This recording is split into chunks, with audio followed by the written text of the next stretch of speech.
Latvijoje Talsi mieste vyko tradicinis čempionų ralis, kuriame varžėsi pajėgiausi Šiaurės Europos šalių ralio meistrai. Į 2 dienas vykusį renginį atvyko didelis būrys žiūrovų, kuris laukė įnirtingos kovos bei kvapą gniaužiančių akimirkų iš greičio ruožų.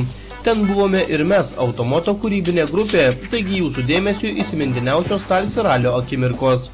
Jocke Nyman, Group N Swedish Championship 2009, here again, trying to fight for a podium. Wish me good luck. My name is Sveinung Biltvedt, and I'm from Norway, and I'm going to drive the Rally of Champions and see you out in the race there.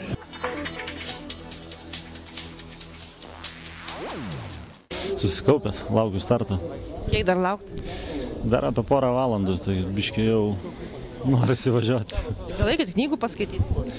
Tai prisiskaitys, va šturmanas, aš prisivairuosiu, prisisėdėsim, tai pastovėsim dabar. Cukraus vatos atėjom į šventę. Radot? Nu dar ne, eisim ieškoti, o Deivis, matau, labai radęs, nes linksmas. O jūsų nuotaika? Gerai irgi. Kaip jūsų vairuotojas? Kažkur tuo, matai, vairuotojas kaip visada, su nieko nešneka prieš varžybas. Gerai, duosim gazą. Интересно, что шведос будет. Ну, новая машина, DO10. Будет интересно.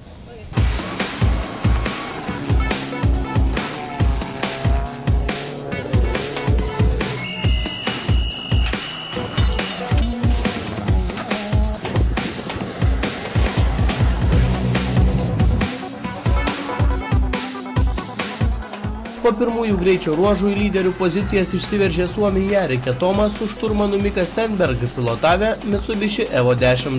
Jiems ant kulnų lipo Estijos atstovai Džordžas Grosas bei Raigo Molderis, vairavę Ford Focus VRC. Lietuvaičiai po pirmos dienos buvo netoli nuo lyderių. Deividas Jocius bendroje įskaitoje parodė 6-ąjį laiką, Vytautas Švedas 7-ąjį, Dominikas Butvilas 13-ąjį. Kitiems lietuviams sekėsi prasčiau ir jų rezultatas buvo jau 3-ąjame dešimtuke.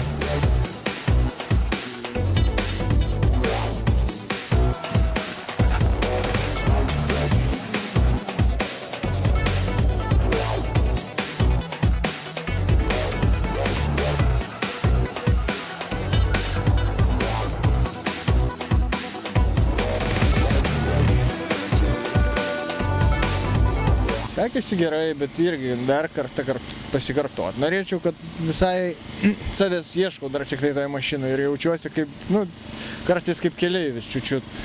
Bet jau progresuojanti ta tendencija į viršų kyla, kad situacija gerėja. Ir kaip šiandien juokavau, kaip sakiau Latvijos žurnalistam, šiandien turėjau aš pamokų nemažai, o rytoj turėsiu egzaminą. Ar išlaikysiu ar ne, tai priklauso nuo rytojos, bet aš kažkaip pozityviai nusiteikęs, kad šiandien pasidariau tą mažą įdirbį prie Evo 10 susipažinimo kursas, tas kaip būna susipažink su savim, tai šiandien man susipažink su Evo 10. Tai. Bet aš pakankamai optimistiškai galvoju apie rydieną ir tikrai su kiekvienu posūkiu jaučiuosi vis geriau toje mašinoje ir vis labiau jaučiuosi vairuotojas negu keleivis. Tai tiek šiandien. Как литовцы? Очень быстрые, они просто ненормальные, носятся как ненормальные, очень быстрые. Для первого дня, я думаю, неплохо. Для них, я думаю, еще надо, наверное, приспособиться нашим дорогам очень быстро. И я думаю, завтра, наверное, быстрее станут. Я думаю, для меня ничего, все как обычно, в десятку заехали. Я доволен этим. Завтра будем стараться, наверное, еще быстрее ехать. 23 pozicijoje važiuojant buvo labai jau kelias sudarkytas, tai iš tikrųjų jautėsi automobilio galios trūkumo, tai manau rytoj biški geriau bus, o šiaip važiuojam, tai taip kada važiuoti ir kitą savaitgalį Lietuvoje startuoti Vilniaus ralyje. Nerizikuojam jau labai per daug, bet viskas fainai, liuks. Trasos naujos, čia niekad, tiksliau važiavęs prieš 10 metų, tai tikrai neatsimenu nei kur čia važiuoti, nei ką daryti, tai viskas kaip ir nauja galima sakyti, tai tikrai smagu. Antra varžybų diena visiems prognozavo puikų renginį ir kovą dėl kiekvienos sekundės dalies, nes lyderių skyrė tik 3,34 sekundės. Į greičio ruožus atvyko daugiatūkstantinės žiūrovų minios, kurios mėgavosi posūkiuose slystančiais automobiliais bei kvapą gniaužiančiais jų šuoliais. Po 9-ojo greičio ruožo pirmajame dešimtuke važiuojantis Deividas Jocius bei Vytautas Švedas išlaikė savo pozicijas ir buvo atitinkamai 6 bei 7 vietoje. 10 greičio ruožas buvo tikras išbandymas lenktynininkams bei jų technikai, nes ruožo ilgis buvo net 34 km. Šiame greičio ruože pasirodė, kas yra patys geriausi ir verti nugalėtojų titulo. Greičio ruožo viduryje sustojo Suomijos atstovo Jarikė Toma Mitsubishi Evo 10, greitas Latvijos lenktynininkas Janis Vorobjovs pradūrė savo priekinį ratą, o tuo tarpu Vytautas Švedas aplenkė Andį Neikšaną ir laimėjo N4 klasėje. Taip pat Vytautas nugalėjo Baltijos ralio čempionate bei čempionų taurės įskaitoje. Kaunietis pralaimėjo tik kovą bendroje ralio įskaitoje, kurioje pirmą vietą iškovoja estai George Gross bei Raigo Molder, pilotavę Ford Focus VRC. Trečias šiame ralyje Janis Vorobjovs su 10-osios kartos Lancer Evo modeliu. Ketvirtas Maris Neikšans, vėl 10-osios kartos Evo. Greičiausia Subaru Impreza STI automobilis Sanderio Parno.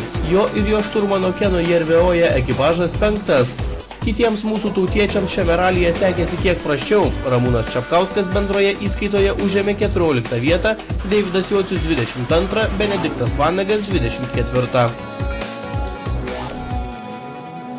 Įkritom į purvyną tokį, tai gerai, kad tautiečiai dar ištraukė, nes jau taip nesišvietė pradžioj išvažiuoti iš to griovio, bet labai baisiai atrodė, ten visi atlėkiantis, toks labai slidus posūkis buvo, tai prastai jam 6 minutės, tai žodžiu, kaip ir taip gavosi.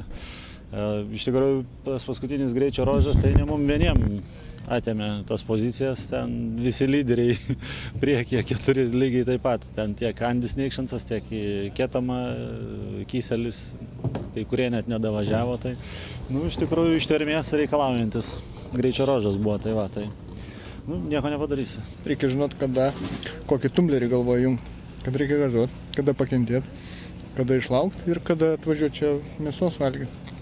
Tai man kažkaip šiandien tie tumbleriai susijungia visi savo laiku.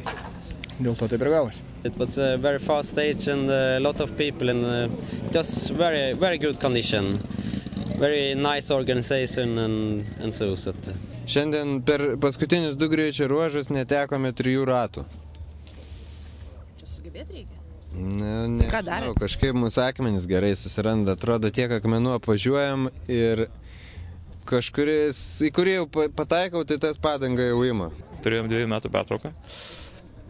Dabar buvo pirmas ralis, kur turėjom savo užduočių, bet rezultatų tai net nežinau. Dabar stovim uždaram parke ir nebuvo man leista žiūrėti rezultatus, tai tiesiog žinau, kad padarėme labai gerą treniruotę.